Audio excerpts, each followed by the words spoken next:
The Necrotic Wake is a returning dungeon for Season 1 of The War Within. The dungeon starts with a 32-minute timer, so as long as you complete the dungeon within that time frame, you will upgrade your key. Upon entering the dungeon, you'll run into some patchwork soldiers. These mobs will leap to a random target, but just cleave them down passively. Blightbags also cast sleep, but they explode upon death, applying disgusting guts to all players, inflicting a decent amount of plague damage and leaving a plague dot on all players. Try and keep an eye on how many are dying at once and press a defensive if needed. Corpse Harvesters cast Drain Fluids, dealing a lot of channeled plague damage to a random target and stunning them over its duration. Be sure to kick or stop this.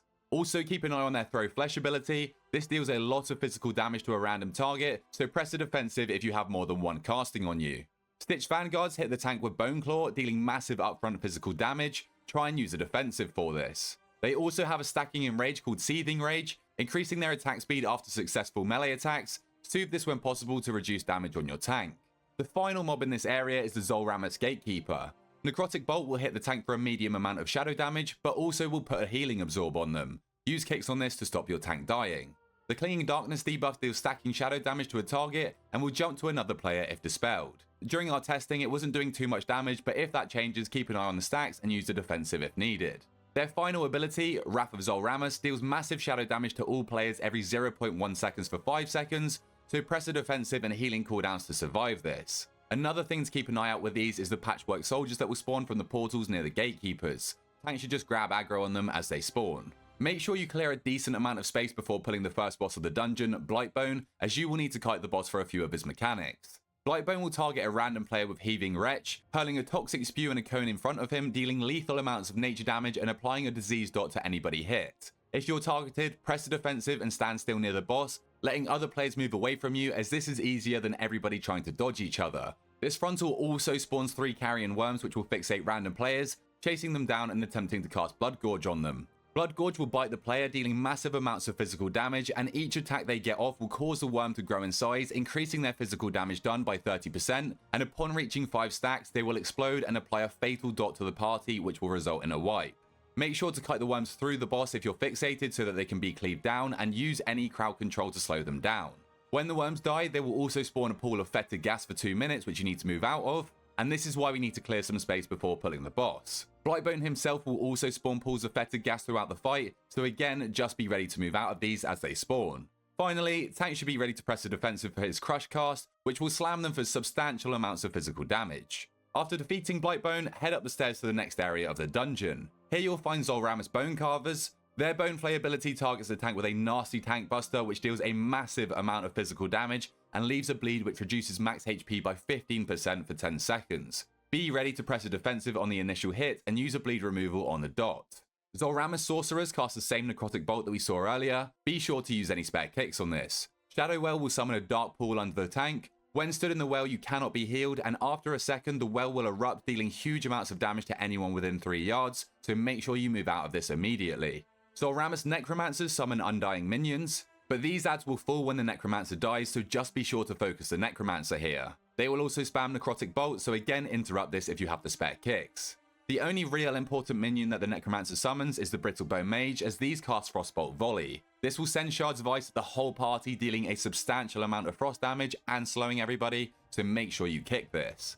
Skeletal Marauders cast Rasping Scream, fearing all players and slowing them for 5 seconds, make sure to kick this. Tank should also face this mob away from the party at all times, as they have a gruesome cleave ability, which inflicts huge amounts of physical damage to anybody in front of him. Non-tank players getting hit by this will most likely die. Marauders will also shield themselves with Bone Shatter's shield. Be sure to focus this shield, as when it's broken, the mob takes a massive amount of damage, speeding up your key tremendously. Zolramus Bone Menders cast Bone Mend, healing a random mob substantially, so use any spare kicks on this, but their more important ability is Final Bargain. When they get low, they will heal a friendly target for 80% of their maximum HP, but they do also inflict a Shadow Dot on that mob, which removes 4% of that HP every single second, but it is not ideal to let this cast off, so be sure to stop this ability with hard crowd control. Another mob that you might remember skipping in Shadowlands is Narzuda, but once again, thanks to the count changes, we'll be pulling him. He also casts Necrotic Bolt that we've seen throughout the dungeon, so use any kicks on this that you can. He will also cast Grim Fate, condemning a random player and causing them to inflict massive shadow damage to anybody within 6 yards after 4 seconds, so spread out to avoid this, and you must use a defensive to survive this cast.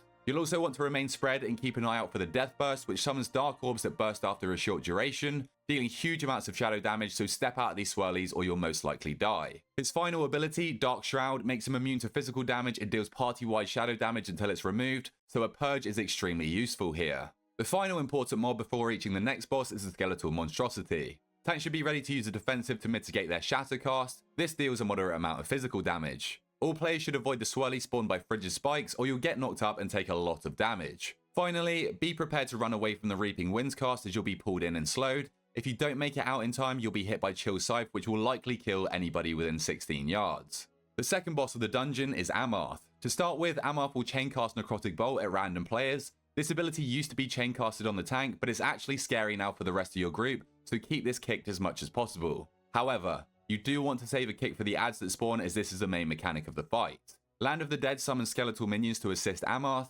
You'll want to group these adds and cleave them down quickly, as if there are any left alive for the final harvest cast, you will definitely wipe.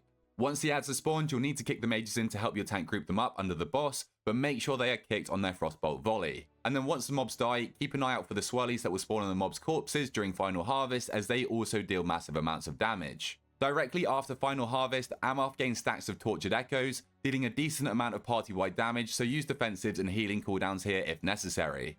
Throughout the fight, the boss has two more abilities to be aware of. Unholy Frenzy grants him an attack speed buff which can hurt the tank, so use soothes on this if you have them. And finally, all players should be aware of the Necrotic Breath frontal, as it will place a nasty dot on anybody hit and also reduce their healing received by 50%. The boss does spin with this frontal, so make sure to dodge and move around him. After Amarth has fallen, hitch a ride with the nearby angels to fly up to the next part of the dungeon. You'll need to clear this whole room to spawn the next boss, however some of the mobs are quite scary, so don't go over pulling. Corpse Collectors cast Gore Splatter, drenching your party in gore and inflicting massive upfront plague damage followed by a nasty plague dot.